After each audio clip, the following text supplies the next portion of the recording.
Welcome to Tabula Rasa, bitches.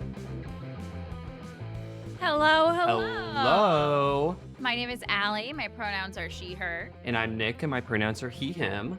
And welcome to Season 2, Episode 21 of Tabula Rasa, bitches. In Tabula Rasa, bitches, your two co-hosts discuss and dissect Buffy the Vampire Slayer, a show that bonded them together so many years ago. And in this episode, we are going to be discussing Season 2, Episode 21, Becoming, Part 1. And I'm about to hand it over to Allie to share something, but before I do that, I wanted to throw in a plug that we typically do at the end of the episode, but I want to do at the beginning of today's episode. This is just a humble and grateful ask for dear listeners to hop on over to Apple Podcasts or Spotify or wherever you listen to your podcasts and leave us a rating or review. It would be so helpful. They're a massive way that other folks find out about the podcast. So we'd be super grateful if you would go ahead and do that for us, dear ones. So yeah, and share it, talk about it, word of mouth. Everyone's always looking for podcast recommendations. So if you enjoy listening to us, please recommend us to a friend. we'd be ever so grateful. Allie, what's on your mind? So, because I talk about so much of my life here on the podcast, I thought it was appropriate to give you all an update. My father recently passed away. He was fighting a battle with pancreatic cancer, and he lost. So that is just something that's going on in my life. That is a really large part to, for those of you who have been listening along, you'll notice a big gap between last episode and this episode. If you're listening to this in the future, years from now, you have no idea that there's a gap. But just so that it's not me making weird subtweet comments about something going on in my life, I just wanted to get it out in the open. Next season, Season 3, you will actually hear, we recorded Band Candy with my mom and my dad. So that's very exciting. I was glad that we prioritized that, made that happen. I think you'll all very much enjoy it. So, and also I think it was important to mention this because my dad was such a big fan of the show. He was a very, very early listener, always a supporter. So yeah, so that's just something that's going on in my life, our lives. That's that.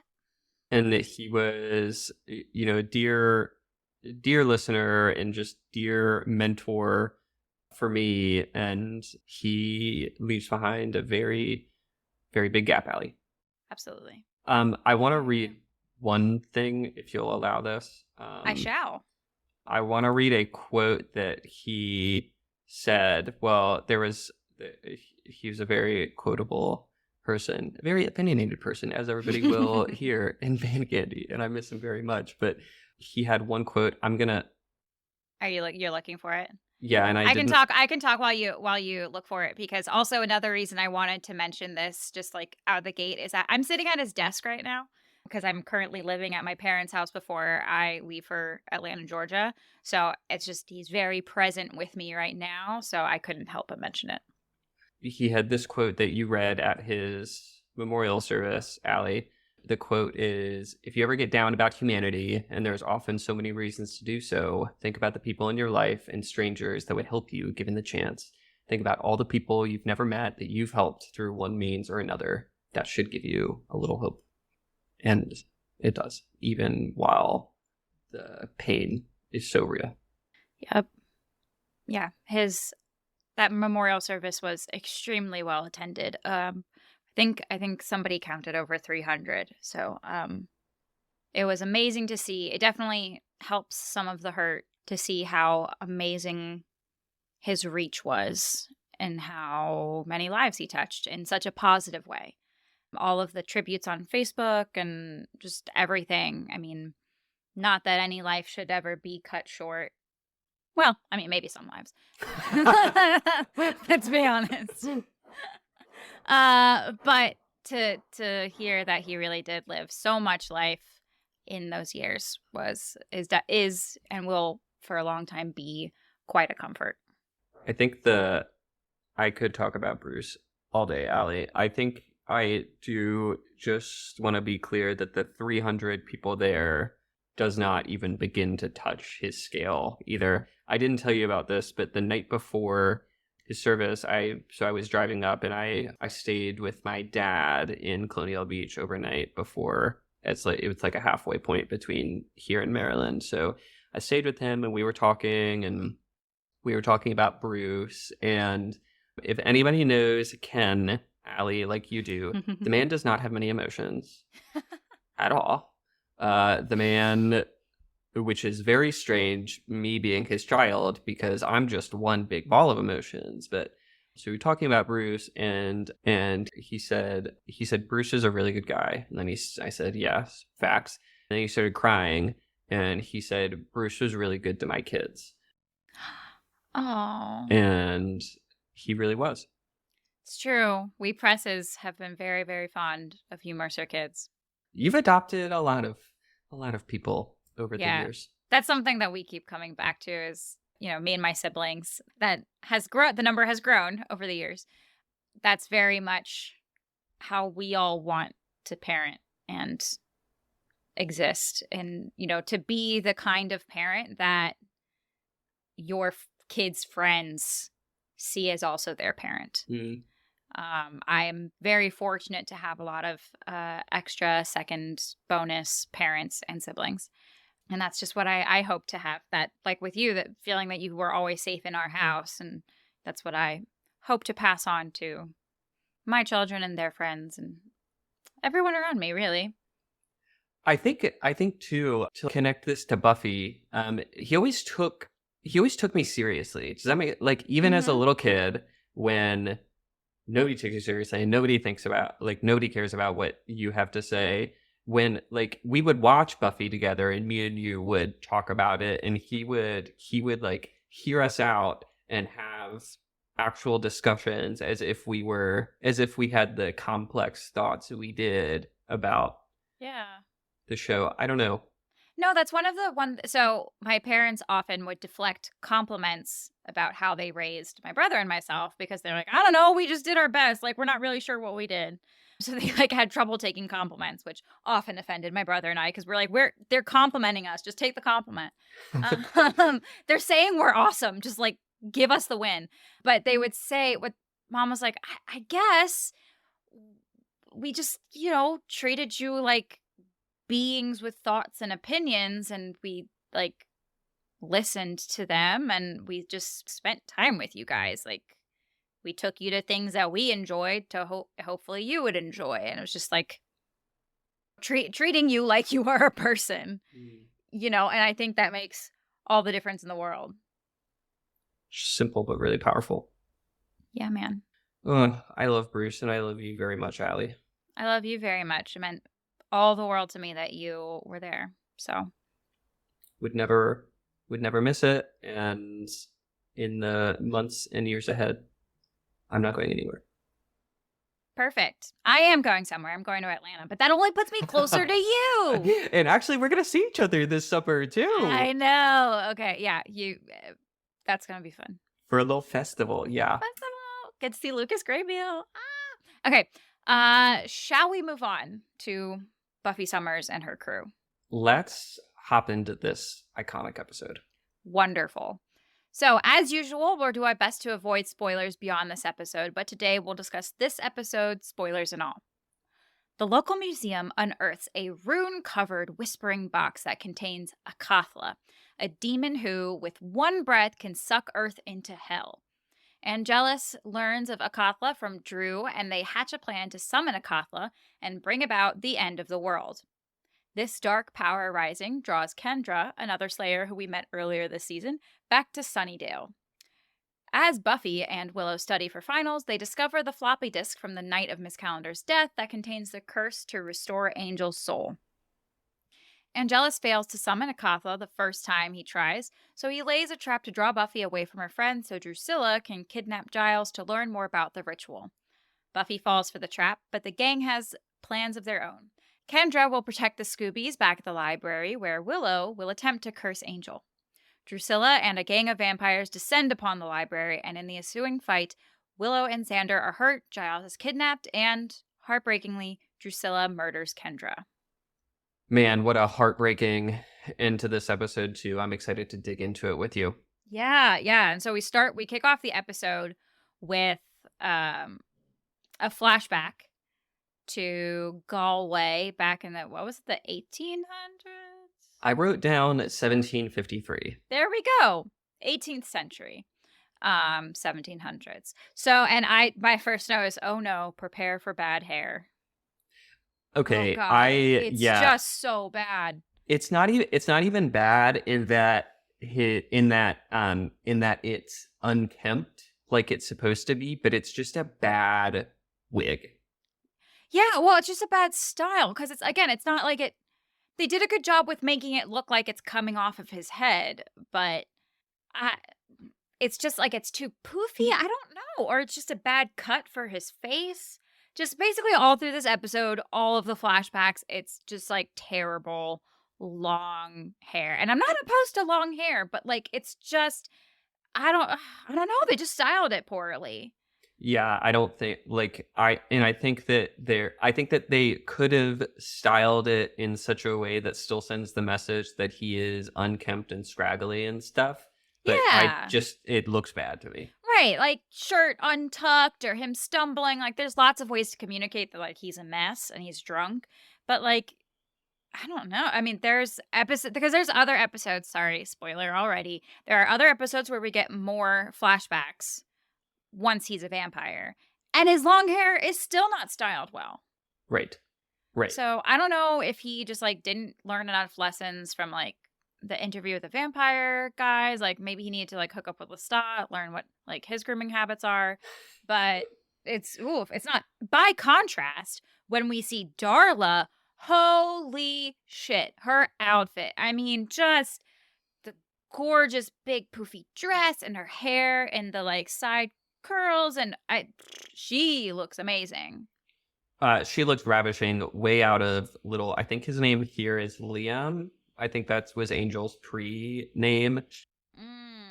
Definitely far out of his league, but I missed that. How did I miss that? I think it doesn't come up in this episode. I think I knew that because of later, but I mean that's not a spoiler, so I feel okay saying it. Because he comes out talking to a friend of his, but yeah, so they get thrown out of that bar because they don't have money. He says he can steal some more from his dad, and then he notices Darla through the gateway or whatever. Yeah. And yeah, he follows her. They kind of have a sultry little flirting exchange, and then she turns him. And then she turns him. It's very sexual too. He gets right on the chest. Yup. I mean, if you're gonna suck some blood, why not suck it off some titties? I can think of a few reasons not to, for me personally, but you do. I bet. That's fair. I bet. Yeah. Liam enjoyed it. I hope Darla did too. Get it, girl. I think they did. So we flash back to the present. Mm-hmm. Yep, we're in the cemetery. Angelus is stalking Buffy while she beats down some vamps. She does eventually beat them down. Xander was helping, but got knocked away or something like that. So she picks him up at the end. And I have a quote because they're talking about next day and she has to get home and study for finals. And Xander says, "Oh yeah, finals. Why didn't you let me die?" Yeah, I relate with that feeling so hard. Man, I think there's a lot that I don't miss about school. I think chief among them might be finals. Yeah, of course. Just awful. What an awful practice that we do. Terrible. Yeah, I mean, it kind of got better in college because they gave you more time by like having classes shut down while you're in finals. So it's like all the time that you're not taking a test, you have time to study. And almost all my finals are practical, so it's a lot more rehearsing than studying, which is much easier for me. Yeah, I think given the choice of taking finals or fighting some vampires, I would probably take the vampires. Oof. Okay. Well, I definitely didn't hate school that bad. Oh, I liked school. I don't like finals. Yeah, that's defiitely a difference. Oh, I think I value my life. I think I would still take the test over fighting vampires. All right. Well, me and Xander can throw down together. And you nerds can get back in the classroom. Okay, so we have our little intro scene, Yep, and which then was so comforting returning to after all these months away. yeah, it is really comforting, isn't it? Yeah, that music will never fail to just bring me right back Nope. to all those summer days in your basement, Allie. Oh yeah. So over the weekend I saw some old friends, some old geek friends from conventions, and one of them was saying they're not really big into any fandoms. You know, they watched certain movies and stuff a long time ago when they were originally out, but they almost never rewatch them because they're scared it won't stand up. And I was like, "Oh, well, you don't have to worry about Buffy." He was like, "Yeah, I think I watched it a couple times when it was on, but I never rewatched it." And I was like, it holds up. Like they never rewatched Firefly. They never rewatched Serenity, the movie. And I'm like, he was like, "Oh, so yeah, it still holds up." And I was like, "Well, I never stopped watching it." So, like, there is no like, "Oh, I watched it again in 10 years." And no, I've never stopped watching it, but Right, my life has just been one long watch and always. rewatch of Buffy. Yeah, Always. But yeah, but this is as we've talked about on the show before, this watch through has definitely been like more focused on like taking things in and even noticing even with things. the critical watch, it still holds up. Some Yep. episodes don't. Go Fish doesn't. Go Fish sucks. But still some elements don't hold up. But the The whole scope of episode the is pretty show garbage. overall, yeah. Episodes, yeah, there's a couple weaker episodes, but um yeah. And I mean, I think that episode was probably uncomfortable at the time anyway. Yeah, true. Well, friends, if you were hesitant, you can, since we're totally unbiased, you can trust us that Buffy holds up.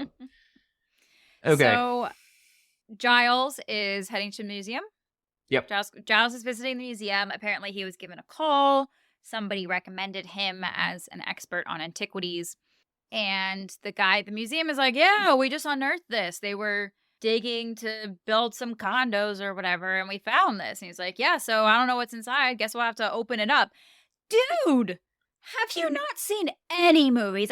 Pick a genre. I'm not even saying like demon stuff, like mummy stuff or biological stuff, like rare insects that were trapped in there and some kind of not antigen, it's not the right word, but still like bacteria that you Yeah, you trying to unearth. unleash the Like, plague here? Yeah, native exactly. stuff, like leave it closed. It was closed and buried for a For reason. a reason. Go ahead and just Or at leave it least there. like take some precautions. Put on a mask or I mean something. Nah, dude's just going for it. Yeah, and I "Oh, like just leave that the crack Giles door is like, can open." you not do that, I was please? like, maybe don't. Maybe don't.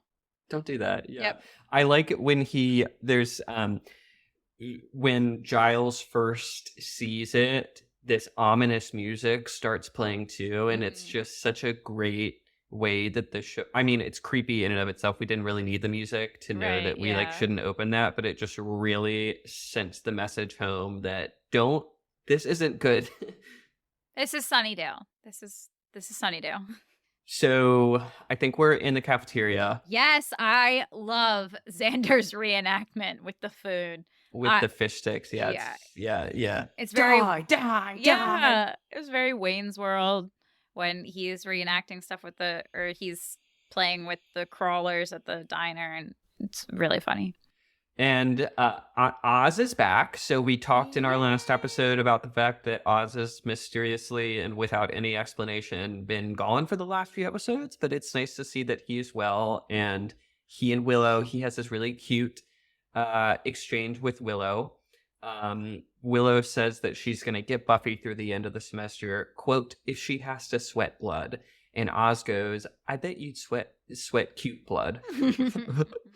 I wrote that down too. Which is the strangest but most delightful compliment. Adorable. Yeah. And they're just so cute. Adore him. So they're talking about plans and upcoming things. And Buffy says, I have to patrol tonight. And Willow says, again? Yes, Willow. There are vampires. People die if she doesn't patrol. Like, right. Why are we surprised? Why are we surprised? I mean, Buffy during the best of times, even when Angelus isn't on the loose, like, Yes, she's probably patrolling every night because there is that idea that, like, if I don't patrol tonight, someone could die that didn't have to die. Right. Yeah. Yeah. Probably go ahead and do that again, Buffy. Right. Exactly. So I think we have another flashback. This year I wrote down is 1860. Okay. And we see Drusilla praying. She goes to confessional. So we get, some backstory here about Drusilla. Mm-hmm. And we also see Angel killing the priest that Drusilla is about to confess to. Yep. And so naturally impersonates the priest because Drusilla starts like trying to give her confession, and he gives really bad advice. So her confession is that she's still having visions. Her mother says that like it's demonic or like it's an abomination, whatever. And he's like, yeah, you are evil. So you're terrible, bad girl. So I don't know, just like fuck it, lean into it. And she's like, what? I don't know. And he's like, I don't know, 10 Hail Marys, whatever. But it's so interesting.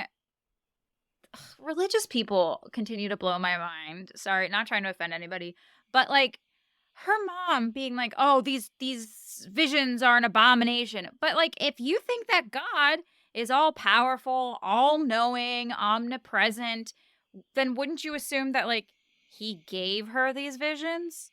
Or wouldn't you go like sunny side and go like these visions are a gift from God? Yeah, there's a way, and the visions that Drusilla talks about happening, there was a way to spin them so that she had a premonition of a terrible accident and people dying, which is horrible, but there's a way to spin it that's a good thing Right, to maybe know God that wanted her to tragedies save are those about to happen. people. Yeah, exactly. Yeah, yeah. And then I think her mom said that it was demonic and that she shouldn't talk about it. Like, what is this thing that people do where you can just put these things like this into little boxes and not talk about them? Like, That's just what that wild idea that like also always drives me crazy in movies and TV of just like not talking about things. Cause never, ever in the history of ever has not talking about a problem just made it go away. right. You know what? I stopped talking about how much I enjoy same sex. And you know what? I started craving opposite sex. Oh my God. Yeah, yeah, right. Yeah, yeah. Poof, it's done. Yep. Yep. And not talking about birth control absolutely prevents unwanted pregnancy. Yep. Works every time. Yeah, yeah, yeah. No, no notes with the logic at all. Yeah. And even when Being a zealot characters makes don't, total sense. yeah, and when like characters decide like not to share information, there's so many things I'm like, well, you wouldn't be in this problem if you just like communicated.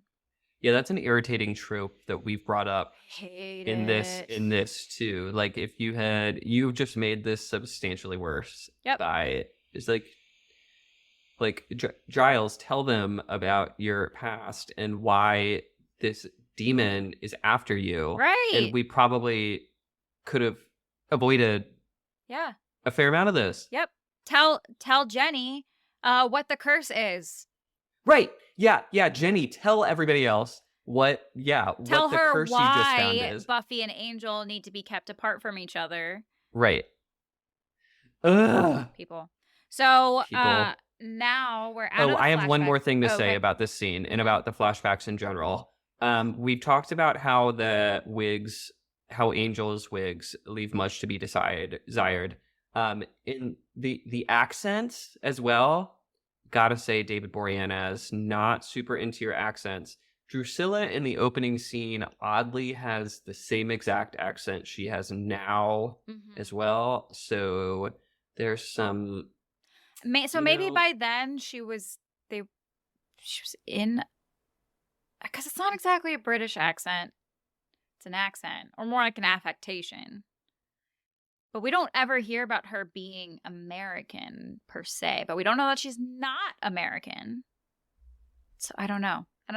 But yeah, his Irish accent, it's good, but there is something I couldn't tell you what exactly it is, but it does feel put on. That's a good way to Like, describe it's it. not quite embodied. Yeah. Something like that. Yeah, it is definitely acted. Because he's got the, like, noun changes and he's got the lilt and stuff going. So, did his homework. But, yeah, didn't quite entirely get it in his bones. I don't know. That's a good way to describe But it. Okay, I agree with you. accents are hard. Accents and dialects are hard. I took a class senior year, and it was a great, great class. And now I've promptly forgot all of it. So, Oh, good. Well, you'll get back to it. I know it.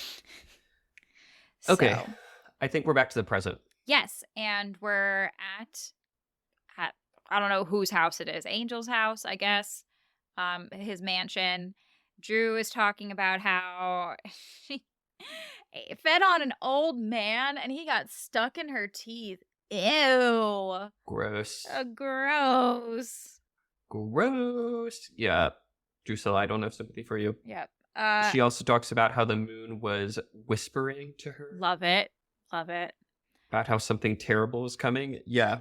We dive more into the visions, the premonitions, her mysticism and hypnotizing. Oh, yeah. This is a cool episode for her. Yeah, it's a big Drew Good episode. villain arc, because you finish the episode and really hate her guts. Yeah, she's not the sweet girlfriend to Spike anymore. Speaking of Spike, Angel's talking about, like, I don't know, the Slayer and, you know, it's not time yet or whatever. And Spike calls Angel a ninny. Yeah. And I was like, awesome. I love it. I don't know what's more demeaning than being called a ninny. Right. It was savage. Like, he didn't call him a pussy or, like, stop being such a coward. Call him a ninny. Yeah, I don't even know exactly what a ninny means in slang terms, but there's just something about how it feels that is humbling. Yeah. Yeah. Well, Google immediately turns back a foolish person. A foolish So person. it's not anything crazy. Foolish. So you're or basically stupid. calling him stupid too. Yeah. Yeah, that's good. Yep. Okay, so in this scene too with Drew, Spike, and Angel, we get kind of a trope that plays throughout this episode that I don't like. Angel ends the scene by looking at so they're referencing the big bad that's about to come, and Angel says, soon it'll stop, soon it'll scream, and he looks at the camera with the cheesiest devious smile, and it happens a few more times in the episode. Really? You I was don't done buy with it. his devious smile? Sure don't. Not even a little bit. You're such a hater. You know, yeah, maybe I'm being a hater in this moment. You're just sensitive to cheese. Lactose intolerant. Okay, so in the next scene, we have Buffy and Willow studying. As promised, Willow is helping Buffy prepare for finals, and Buffy gets something wrong.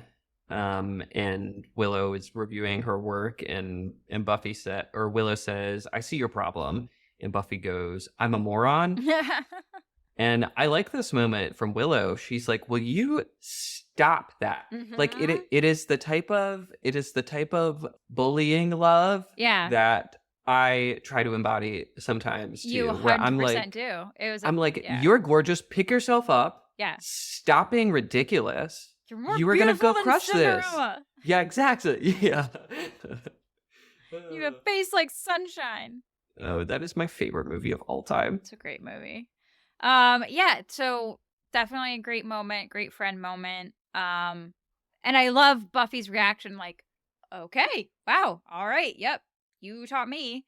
And then sigh of relief, she drops her pencil and she finds the floppy disk that we all saw Jenny put the curse soul restoration spell onto. We've known it's there, and just the big sigh of relief. They have it. It's found. Wish it had been found sooner, but still. Right. Everybody simultaneously screamed at their TV, "You found it!" Yeah, exactly. Yeah, it's good news. Yep. So they find it. They open it. They see what it is. They bring it to Giles and the rest of the Scoobies. I love Willow's confident look, telling Giles that she can do this. It was Yeah. so confident. Loved it. Yeah, I have thoughts both about this scene and we had like the briefest of cutouts, flashbacks right before this where we see Angel get cursed again, like Angelus gets cursed. More bad hair. Yeah, more bad hair. We learned about this arc a little bit with Jenny, but just like I want to go back to this like group of folks cursing Angelus with the soul. Mm-hmm. That was a really sadistic thing. 100%. Yeah, it's supposed to be pain. It's supposed to be torture. And it's not.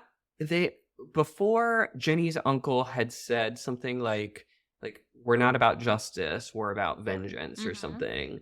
And I just want to put a fine point on like it's not like vengeance would have been killing him.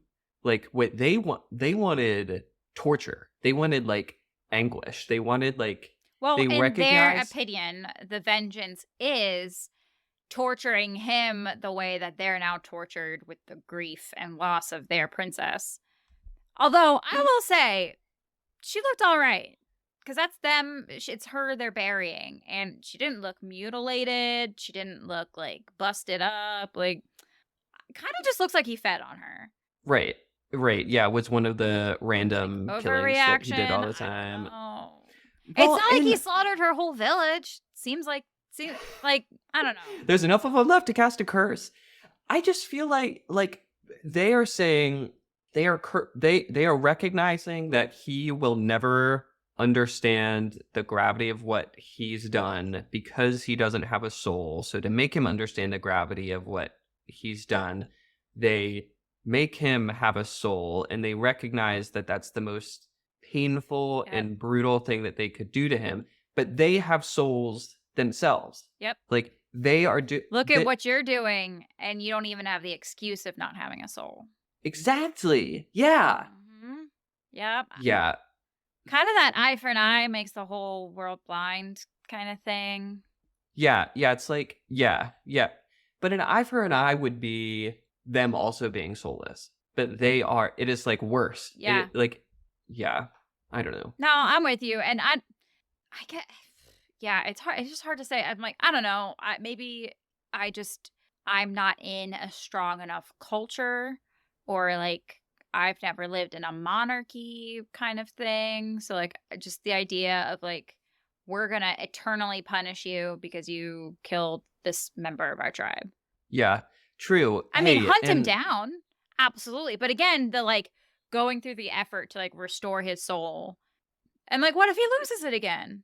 Yeah. It was like, yeah, it was sadistic, but also like potentially short-sighted. Right. Probably just kill him. It kind of feels like Batman tossing the Joker in Arkham Asylum. It's like, at some point, you're actually being more irresponsible by not killing him. Totally. I'm not saying that. I mean, I can be a vengeful bitch. Who knows? I might want to torture somebody eternally too, but I would just want to be clear that that is what they are inflicting intentionally. Like, wouldn't you want the like peace of mind that he's not out there killing other people? What if you restore his soul and he was always a piece of shit? Yeah, right. Like I think they said like, now you're going to remember all the stuff you've done for the last 100 years. It's like, well, were you there 100 years ago and know what kind of person he was? What? Yeah. What if he was a serial killer in his own time? Do you know if he's going to care? What if he didn't have that much of a soul to lose? Right. That's a really good point, Allie. Thank you. Yeah. This move by this tribe was not, I don't agree with it. I don't love it. I don't.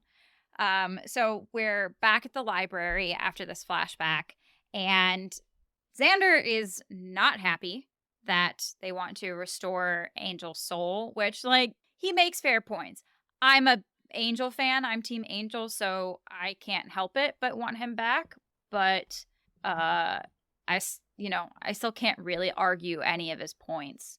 I can't argue the points. So the quote that I wrote down, and then I have a question for Allie coming up here in a second. He says, "You can paint this any way you want, but the way I see it is that you want to forget all about Miss Calendar's murder so you can get your boyfriend back." And I can't argue with the point that Xander is making, but Xander, I don't know that you are the best person to be bringing up when somebody's motives when it comes to Having mixed love motives, are, yeah. yeah, like that. This is a little pot calling the kettle black A here. little bit, but he has also never been a mass murderer, so it's like hard to say. But Yeah. there is this great moment where he's huffing and puffing and making his point, and then Cordelia says something like, "I have to agree with him on this one," and he turns around to like yell at her like, "You, why can you just never have my back? And now I'm realizing that you did have my back, and I'm just gonna shut up because I'm an idiot." And I loved that. That happens to me all the time with when Hayden is just like pushing my buttons on purpose. And so like I react and then he goes, "Allie, I'm fucking with you."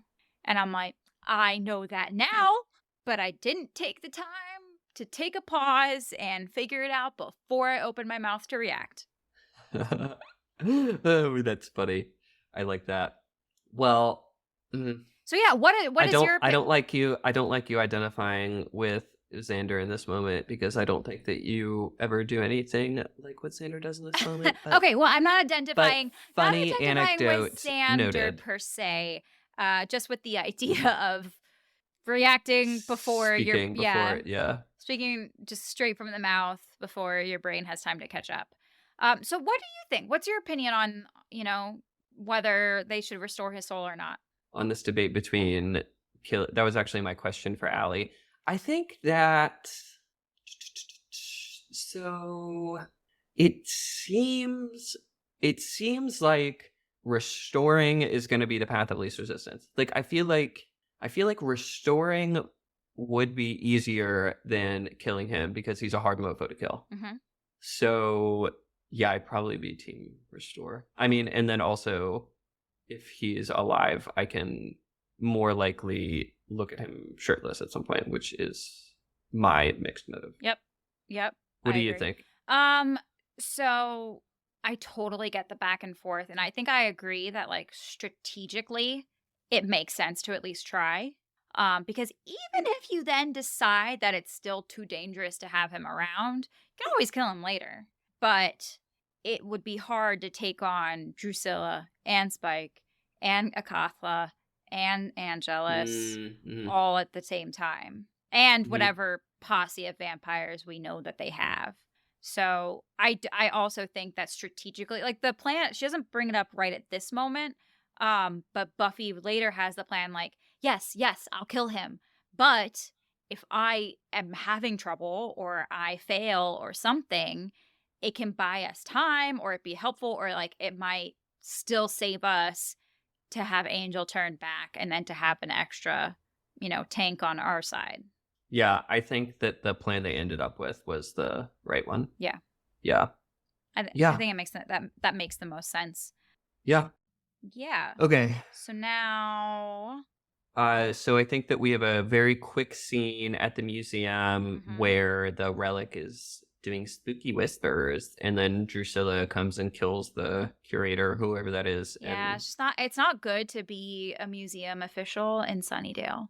I would think that they have a lot of turnover. Yeah, especially not while the relic is whispering to you. Like, don't get closer to it and check it out. Just folks, leave. If a relic that was dug up starts speaking to you, leave the room. Yep. Please and thank you. I think we would last longer in a horror movie than the average person. So much longer. I think so. I like to think so. I'm a firm believer of the buddy system. And I am a fairly prepared person as a Girl Scout, so I do think I would do pretty all right. I think but it would definitely, I would survive through like running away, evading, that kind of thing, rather than like having the instincts to fight back. Oh, yeah, no, fuck that. No, I wouldn't last very long in the fight. Yeah. I've been watching the Scream franchise for the first time, and the main character, Sydney, just like, she has a mean punch, and she's like really good at fighting back. Like she's trying to run away, but she also gets punches and kicks in. I'm like, I think I would just run. I'm gonna focus all on running. Yeah. Right? Yeah. I agree with that. Okay, so Buffy and Willow are talking on the phone, and I Mhm. think they're kind of debating still this, what are they going to do? Are they going to restore? Are they going to kill? And Buffy is walking around a room, and she stumbles on her Clada. And Mhm. here's another really powerful music moment, because the Buffy and Angel theme comes up, and it's just really Yeah. emotional while she looks at her Clada. And I really appreciated it because it's just further confirmation of how spot on the Clada that I bought is to matching her Clada. Like you see, Hell like yeah. because there's lots of different designs, but the design of the crown is the same, and the design of like I guess the hands have gloves on because there's like a gauntlet type of thingy, and so like that's all the same. And I was like, I really did find the perfect match. You have truly a replica. Yep. And then I have just in all caps, Kendra. Yeah, so Buffy goes strolling through a park, and Kendra sneaks up on her, and it's so good to see her again. She is. It's so their dynamic is so sweet. Yeah, Kendra's arc has been one of my favorites. It's a great one. Yeah. So yeah, her watcher has heard some rumblings or has sensed something, so has sent her to help Buffy in whatever they're fighting. And Kendra, of course, is on Xander's side because she sees things a little more impartially, which is fair. Yeah, for sure. Yeah, I think they find themselves allies. We are back at the mansion, Yes. and they have moved the rock. Yes. I wrote down Spike's quote. It's a big rock. Can't wait to Yeah. tell my friends. They don't have a rock this big. He's so unimpressed. Master It's really of good. Sass. Love him. So So much. they open the box, and they find a Kathla, And they're talking and they're giving the backstory to like what a Kathla is, what raising him does. Basically, he has this big mouth that creates a vortex that can suck the whole world into the demon dimension. Why? Why? I mean, don't they live like happy, comfortable, I don't know about happy, but like comfortable lives out here on Earth? Why would they want to end the world? So really, yeah, it's just kind of stated as a fact that all demons want to end the world. And I like that, well, this theme gets explored further, but it also gets explored further in this episode, even when we meet Whistler. And Love Whistler Whistler. says, yeah, he has this quote. What did he say? I had it Is written it the down. like I'm a demon, but doesn't mean I'm a bad guy? Yeah, he says not all demons are dedicated to the destruction of all life. Yeah, there you go. Which, yeah, it feels like a good assumption to check, like, why? Well, I For think what? I think what they were saying, because at some point somebody says like all humans that are sucked in will be tortured forever. So maybe it's like if you're a demon though, it's like it's your club, like it's your paradise going because it's home, now yeah. like the demons own the world rather than the humans owning the world. The demons got like pretty good rate, pretty good. That's what I think. Not having been to the demon dimension, I guess I can't really say. Like, I don't know. Do you have TV in the demon dimension? And that's why. Allie, we went to high school musical theater class together. We Are you sure we haven't been to the demon dimension? That's true. That's fair. That's fair. There were times I was curious about the nature of our teacher. I hope she doesn't listen to this. Oh, yikes. You know what? Okay. Yeah, anyway. Yeah, well, and I think that probably does speak to why, well, we see it next episode. Yeah. Yeah. Yeah. But it's good that they kind of plant the seed now. Yeah. So also what I had never noticed or never picked up on before. So, Angel says, bear witness as I ascend, as I become. And I said, that's where the title comes from. There it is. What? Becoming. Oh. I Yep. missed that. I never knew why Allie. these were called Becoming Part 1 and 2. Oh, that is really good. I totally didn't pick up on that until now Yep. and did not think about it for one In single all these solitary years, second. I had never considered like, oh, why is it called that? Like, I don't know. That's why it's called That's why it's Becoming. called Yeah. Becoming. Good find, Allie. Good work. Yep. So back on Whistler, we're in this big flashback to Whistler. I guess who's just this. Whenever I don't think we're ever quite explained who Whistler is. Like, why does he give a shit about Angel? Why does he know all about Angel?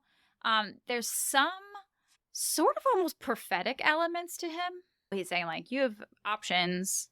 You know, you're doing that. You're really bad at this. You don't have to be this disgusting Yeah, he thing. roasts him. Totally. And you know what? He needs it. He needs it. Yeah. So Whistler comes in, voice of reason. Haven't you heard of butcher shops? They give away blood. That's your ethical source of blood. And then he's like, and I've got this thing for you to see. And then you can decide if you want to just like wither away or if you want to like become a person, which might also be part of the becoming. Now that I'm like thinking through it, I think there's a few. And Willow is becoming, and there's yeah, I think you're right with that. So we see Angel pull up, which I guess Whistler isn't there. So I guess it's Angel driving the car, because there's a comment later where Whistler's like, I don't know, she must be pretty or something. She's really affected you. So I kind of sounds like Whistler wasn't with him when Angel does the drive-by at the school. Yeah, in the piece of shit car that would have gotten the cops. Yes, that's exactly my note. Like, oh my God, this car in front of a school and no one pulls them over? Yeah, creepy. Absolutely not. You would be arrested fuck. The first cut where Whistler roasts him, he's in New York, and just like, why? Are you sure he's in New York? Yeah, it says New York. Oh. Yeah, it says Manhattan. Oh, okay. Yeah. Like, why? He went across the country. Like, why not just put him in a city in California? We are like, sure, he could have just been in Los Angeles. Yeah, it's just whatever. It's fine. But I guess maybe that would have been too convenient. Like, people would have complained about them being like, oh, and he just happens to be in Los Angeles. Like, but I guess he could have been in San Francisco. Could have been somewhere. He's on the opposite end of the coast. Yeah. Or, yeah. So I guess that's why he says, like, we have to leave now if we're gonna. So he drove cross country in that piece of shit. Yeah, I totally missed that it was New York, or I didn't. Yeah, I didn't put that together. That is really far. To just go off a whim. Yeah. Okay. Well, especially with him being in such poor state. Anyway, so we're seeing Buffy. We see her moment of getting called. This guy comes up and he's like, Buffy Summers, and she says, "Yeah, hi, what?" Yeah, Sarah Michelle Gellar's acting here is so, like, she plays the vapid, innocent Buffy so well. It was great. Yeah. We see her like wimpy Buffy fighting a vampire too. Before that, she has another great quote to the guy, because he says something about destiny, and she says, "I don't have a destiny. I'm destiny free, really." I love that. Oh, and what the fuck is this guy's approach? That he like no accent, totally out of context. Like, how did you think she was going to take this? I would like to see the rest of that conversation that ended with her with a stake in hand in a cemetery that night. Yeah, I 1000%, if I had been Buffy, wouldn't have been like, what? I would have been backing away. Right. To he says, your destiny awaits. What? Good to meet you too. Right, like, why? It's kind of the same approach that Giles had. Like, what are they teaching you? What is the Watcher Council teaching you? That, like, you just go like, yeah, hey, here's a vampire book. Oh, I'm going to talk to you about your destiny. But this is a person you don't know. You know how conversations work, right? Like, you know, you've met people before, right? Yes. Right. I'm so out of nowhere. I don't get these people.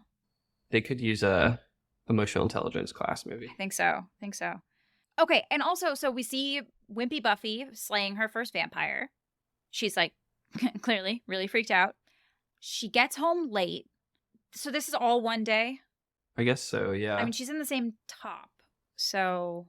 Oh, so it's definitely one day. I think so. I think it's meant to be. So, which then confuses me because she comes in late and mom's like really upset. So, is this not the first time she's been late? Because if this is her first offense, if she's just like, home from hanging out, home from cheer practice, like if this is her first offense, like missing curfew, it's a real overreaction. Yeah, that's a good point. We hear Joyce and Hank fighting too.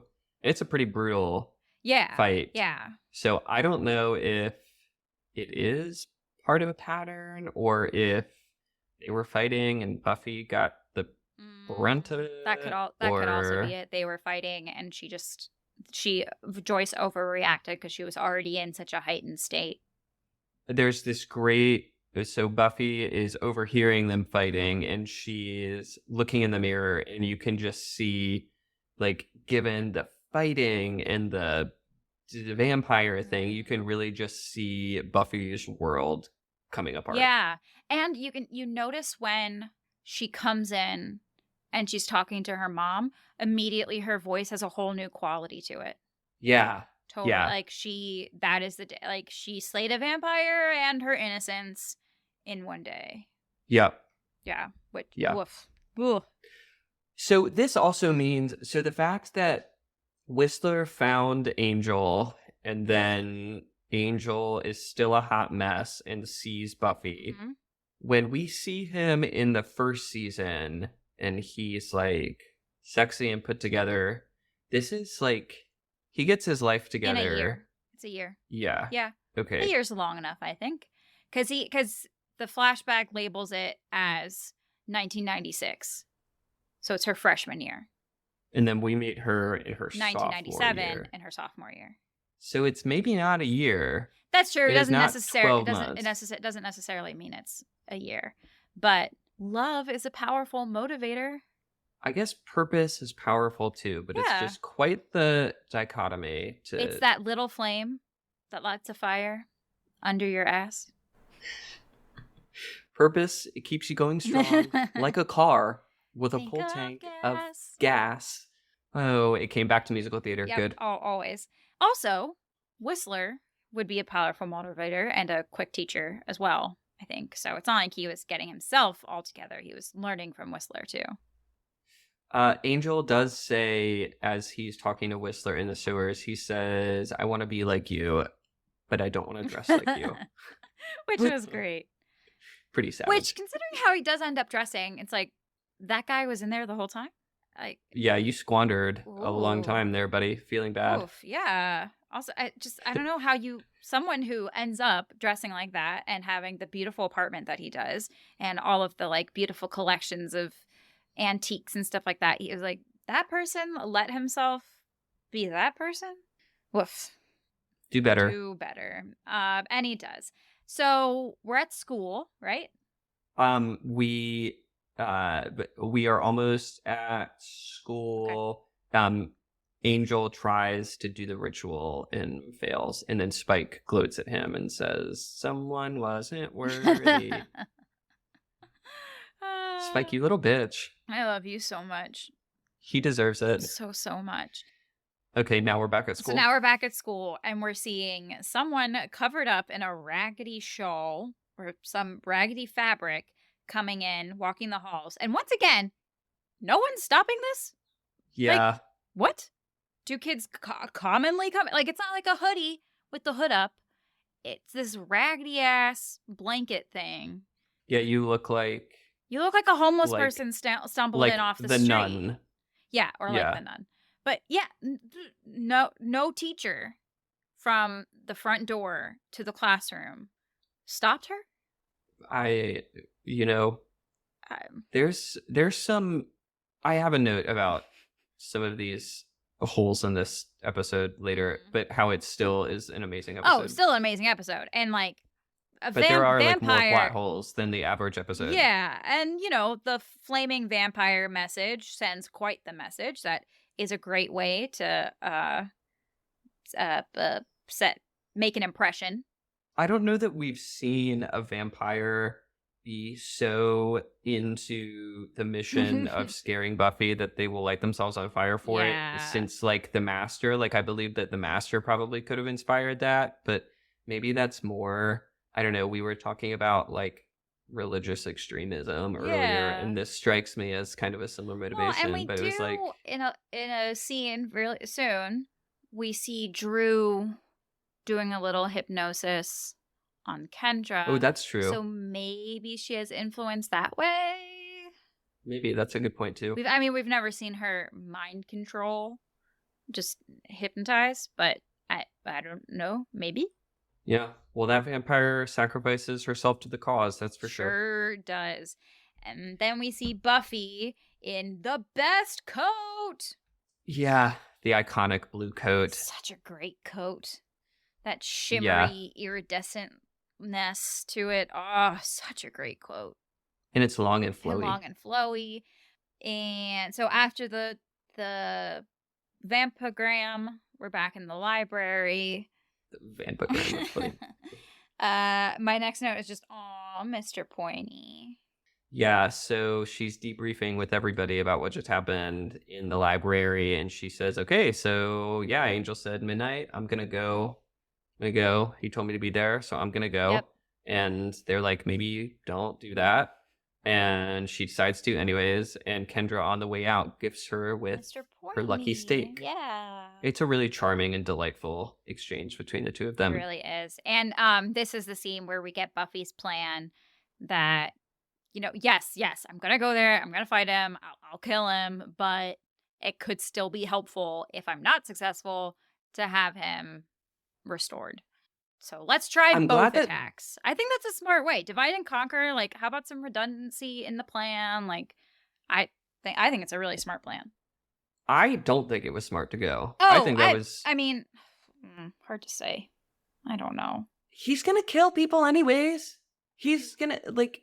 Yeah. How is this night any different from any other night when this night we have a real shot to restore his soul and we need to do everything we can to make this curse go well? That's fair.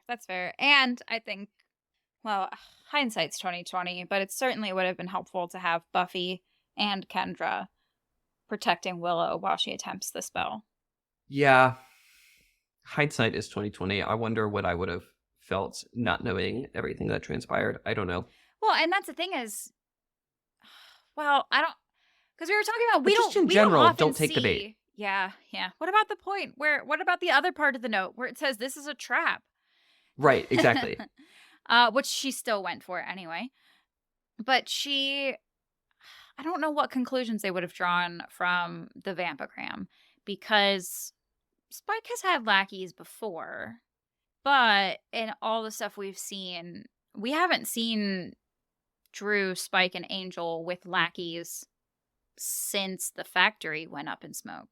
Yeah, and I don't even know if there were lackeys there. Okay, so you're saying that dividing and conquering them is a good idea too. Like, it would be a really bad idea. That if they're assuming that it's still just the three of them, maybe that's why she would think that, maybe she thinks she is just, all there is Angel to fight. And Spike and Drew will be there, but Angel's going to make it like, this is my fight, back off kind of thing. So maybe it didn't occur to them that it's going to be 6 vampires on Kendra and the gang in the library. That's a good point. Because even if they think like, oh, well, it's, even if they thought it was going to be like Spike and Drusilla, maybe they still thought that Kendra would be. And at this point, do they know that Drusilla's still alive? Do they know that Spike and Drew are alive? I think that when Buffy wailed on everybody in the factory, I think that Spike and Drew were there. So I think that they might know. Oh, that's right. Because that all comes after Drusilla's restored and after the church. That all comes after the church. That is a good point, though, about I don't know that they assumed that there were the followers. Yeah, but they must have thought something, because they said they kept Kendra back to be on the lookout while Willow was attempting the spell. So maybe they did consider it. I don't know.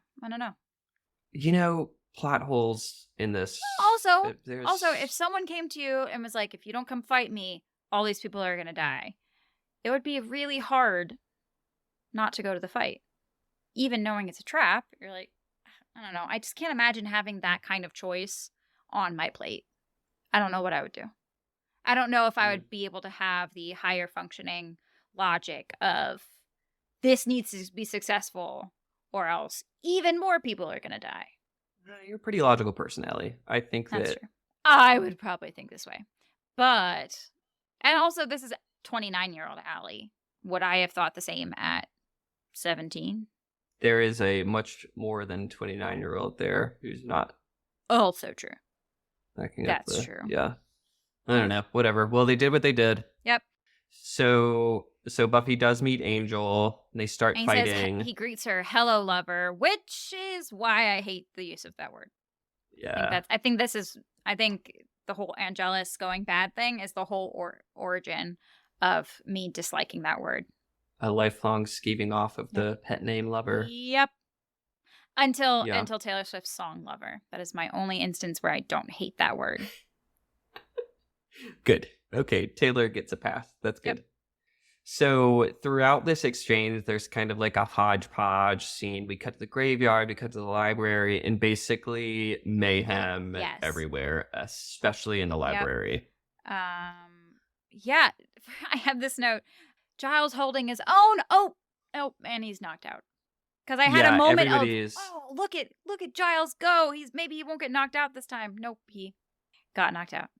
Yeah, they all get their asses kicked. Willow gets a bookshelf pushed on top of her. Xander's arm gets broken. I guess Cordelia gets away. If you had asked me to pick, though, I would have said, of course, Cordelia's gonna get away because she is a surviving bitch. Yeah, but she definitely puts herself first, which in this instance, I get it. Makes sense. She listened to the order to run. Yep, yeah, that's the other thing. I was like, all right, you told me. Let the record show. I'm gonna do it. I'm not helping here. So, yeah. And we have so Kendra kind of gets cornered with the three vamps, and then Drusilla calls them off. And they tussle with each other, and I think at some point we cut back to Angel being like, LOL, you fell for it again, and Buffy runs away. But what do you want to say about this heartbreaking thing that happens between Drusilla and Kendra? I think this goes back to actually what we were saying off mic about, is this bad writing or is it a bad thing that happens? Like, is it upsetting or is it just because of what it is? I think it's sort of part, and maybe this is me also being a superhero fan, sort of part and parcel, part of the hero's journey. So, like, this is the fuel that she, in her big epic journey needed. Buffy needed. Yeah, obviously this isn't the fuel for Kendra, because Kendra's now dead. Because Kendra's dead. Yeah. I was reading some analysis. There was some, so Drusilla and Kendra do tussle a little bit, and then Drusilla like hypnotizes her. The tussle's not great. It's a pretty weak tussle. But I think like in a tussle, Kendra would have won. But I also read somebody say something like Kendra, as somebody who follows the book to a T, would have been somebody who was uniquely in a bad place to fight a really like mystical, like hypnotizing vampire like Drusilla. So it kind of like makes sense to me that the hypnotizing worked on her. I guess that's fair. I do wish they had shown us more of a fight. Because I'm not putting it past Drusilla to be an accomplished fighter, just given how long she's been around. But I would have liked to see a little more of the physical overpowering to get her in a stable position long enough to then hypnotize her. Because it looks almost a little hand slappy before it cuts away. Yeah, it was underwhelming. Yeah. That's for sure. So I think that could have been choreographed better, but also who knows what they had and who knows what got cut for time. My other point is, so Buffy's just running across town. I know we've talked about this before, but like, how fucking small is Sunnydale that she just like knows that something's going down to the library, and so she's just like takes off at a run from the cemetery, and so she's just full sprinting cemetery to library. Yeah, can somebody either give us a map of Sunnydale or get this girl a car That's what I so was she gonna say. doesn't Get this have girl to a car. Get sprint this girl a across? motorcycle. Yeah, right. A bike, a bicycle, even Ooh, something. I don't know about a bicycle. Something faster than a bicycle. I think she can run faster than a bicycle.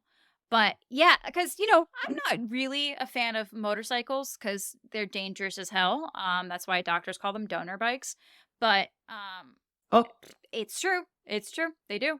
But with someone with like Buffy, who has already a high risk lifestyle, who cares about a motorcycle? Like, I mean, she's risking her life every day.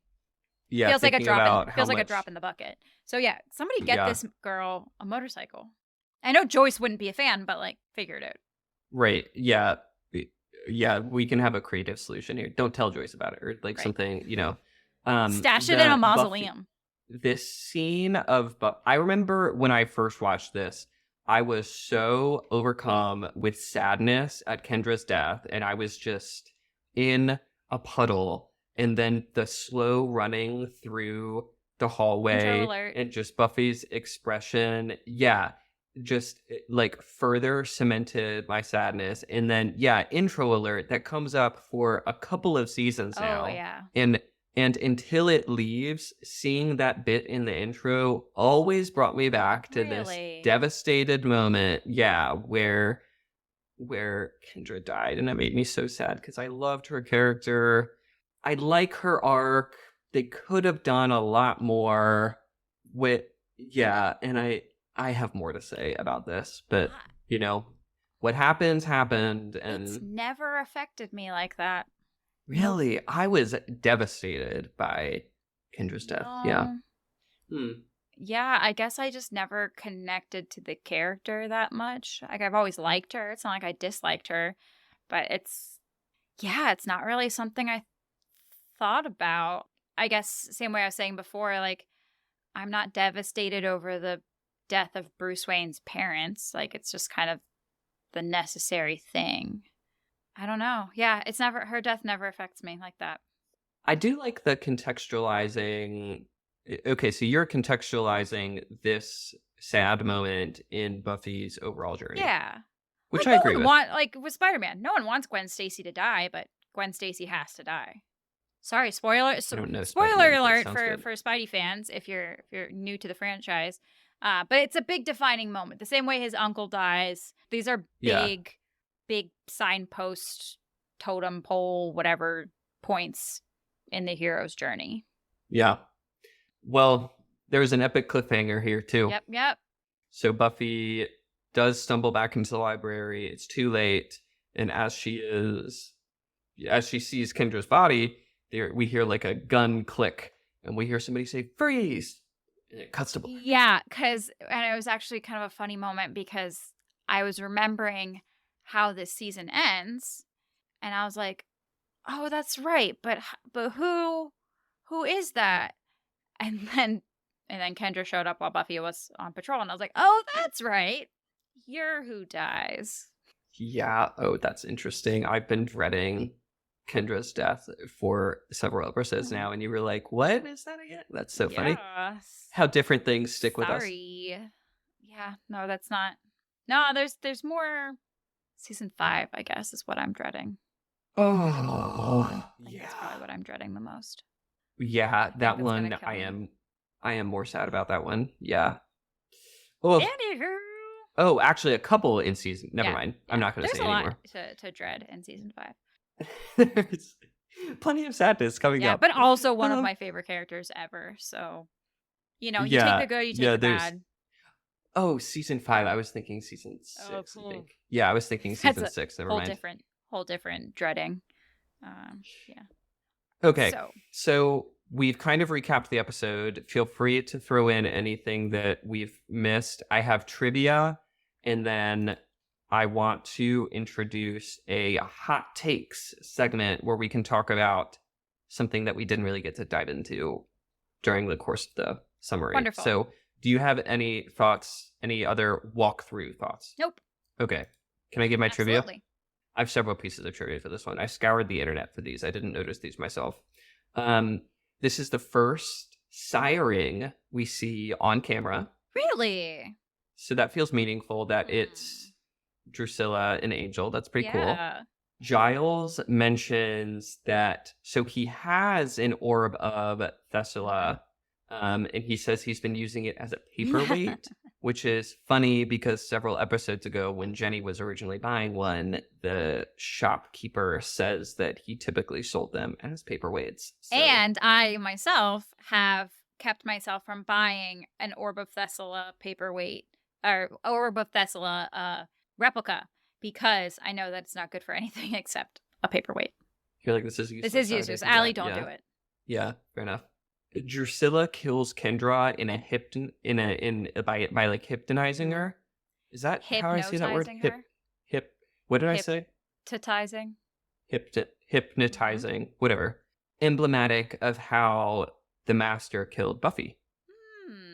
There was definitely some thrall there. Yeah. Yeah, some mind and then some jumbo happening. Hypnotizing and razor sharp claws. Yeah, that too. Was real quick. So Whistler jokes. You noted Whistler jokes that Buffy had to be prettier than the last Slayer, and that is a line that the Master also said about Buffy. So we get a couple of callbacks to season 1. I have 2 more. One is highly nitpicky, but I'm going to go with it anyways because I've already nitpicked a lot of other things about this episode. When Angel is in his crappy car, if you are looking for it, you'll see in the side view mirror, his hand is visible in the reflection. And it's not supposed to be. He's a vampire. And then the final piece of trivia that I thought was cool was this episode won an Emmy Award for Outstanding Music Composition for a series. Cool. Which we've talked about the music. Yeah, absolutely. Times. You definitely picked that out. Cool. Well timed. Yeah. Awesome. Okay, well that's what the internet had to say about this episode. What do you want to share with folks that you haven't been able to talk about yet? I guess another twist of the knife for the death of Kendra is that, honestly, the cut that she gets probably didn't have to be fatal, but because everyone else was, incapacitated, kidnapped, whatever, there was no one to then, find a towel to stop the bleeding or whatever. So it is also a unfortunate timing thing that like someone could have saved her with a little bit of time. She didn't have to die. They also didn't show like a big pool of blood. Like, I'm like, does she really bleed out? Like, not really seeing it. Yeah, the internet had things to say about that too, and about the anticlimacticness of it. Yeah. Maybe that's not what. Maybe it wasn't about. Like you say, it was climactic for Buffy. Right. I don't know that it was the ending that Kendra deserved, but maybe that wasn't what it was about. Yeah. Also, I mean, my head also always goes to like technical aspects, like, maybe to maintain their rating on a network show, maybe they couldn't. There's only so much blood that they could show. I don't know. It always seems like there's some kind of like, it's more of a rule than it was like an artistic choice. Yeah, I believe that. Overall, I think this is a really big episode because we're getting like Angel origin story, which is cool for a lot of reasons because it's a character that we all feel like we know pretty well. So it's cool seeing his origin story, and we're finally seeing some things that were hinted at. Like, we find out that Angel is Drusilla's sire. Did we already know that Darla was Angel's sire? I don't know if we learned about that in her episode in season 1. I don't know that. Yeah, I'm fuzzy on that. Frick. Were they just together, or was it a siring situation back then? I don't remember. Maybe somebody can let us know. Yeah, I'm trying to remember if in that last fight at the Bronze, she says something like, I made him, or something like that. That does sound right. It sounds right, but actually. It also could just be like that it sounds right and not that it actually happened. Some kind of like Mandela effect kind of thing. But either way, we're getting some really important backstory. We get a taste of his history with Drew as well. I think it's just a good build towards everything coming to a head. I agree. But yeah, an odd So amount of plot holes that we don't usually have that many in all in one episode. yeah, my soapbox here at the end is kind of about that. There's a good bit that I wasn't thrilled about with this episode, but somehow I still love it overall. There's some clear continuity Yeah. errors. Like, we didn't talk about it, but Giles' whole I can't do the spell because it's too into dark arts for me, so Willow should do, like, that's we know Mm-hmm. there's a continuity thing there. Like, Yeah, he gets there's over like that argument pretty quickly because she's like, I can do it. And then I guess he just lets it go. and then if it's too into the dark arts for him with his knowledge, why would he let Willow do Right. it? Or like, why is he like, it just seems like Why didn't he another push seems back like another more? plot hole. That like, okay, Yeah. well, if the spell needs to be done, then I should do it. Right. Yeah, no, that's a good point. The like wigs and stuff, like I don't like, that's like, seems like another kind of sloppy thing. Kendra's death, she had a great arc. I really like where this thread goes. You made a really good point about it fitting into Buffy's journey overall, but I just feel like I still can't let go that one of the few characters of color was killed off. And I think that's more a critique on the lack of characters of color overall than it is about Kendra's death alone. Yeah. But it's just like, I don't know. No, and I think that makes a really good point. Because while it is part of Buffy's hero's journey, Kendra really didn't have a hero's death. Like, she didn't go down swinging. And like we mentioned, I think they certainly could have shown more of a fight between Kendra and Drusilla, and then shown Drusilla getting the upper hand, and then her hypnosis powers are so strong that it only took the briefest of moments or whatever to get her under her thrall. But yeah, the fact that it was not an epic fight, like I'm thinking back to like Buffy and Angel outside the mall in the rain when he's like, yeah, you can like, it should have been that level of fight. Like, they have good fights on Buffy. It's not like they're not capable of staging good fights. So I think you're right that maybe she did need to die, like, for the overall story, but they could have given her a better death. Yeah, I think I would feel better about it. Yeah. But I will say, in spite of all of that, I still love the episode somehow. Yeah. The music is amazing, and Sarah Michelle Gellar crushes it.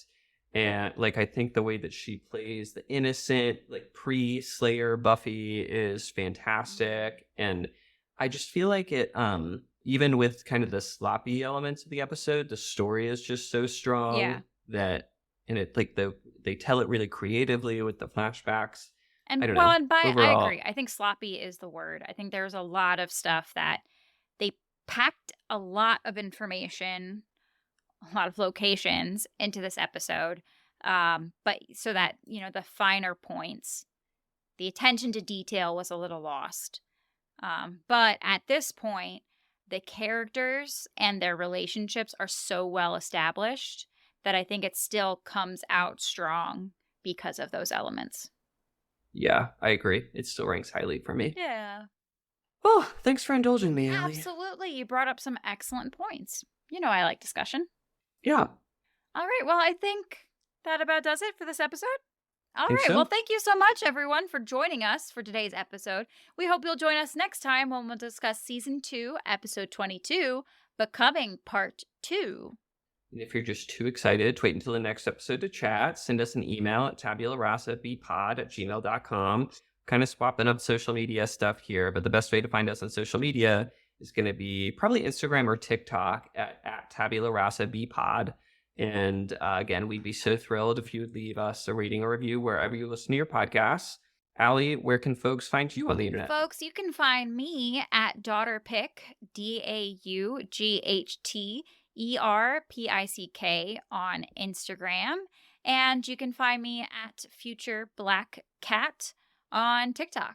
And if you'd like to send this budding artist some money my way, you can go to buymeacoffee.com/Allie-Press, ALLIEPRESS, or you can send it on Venmo, Allie-Press.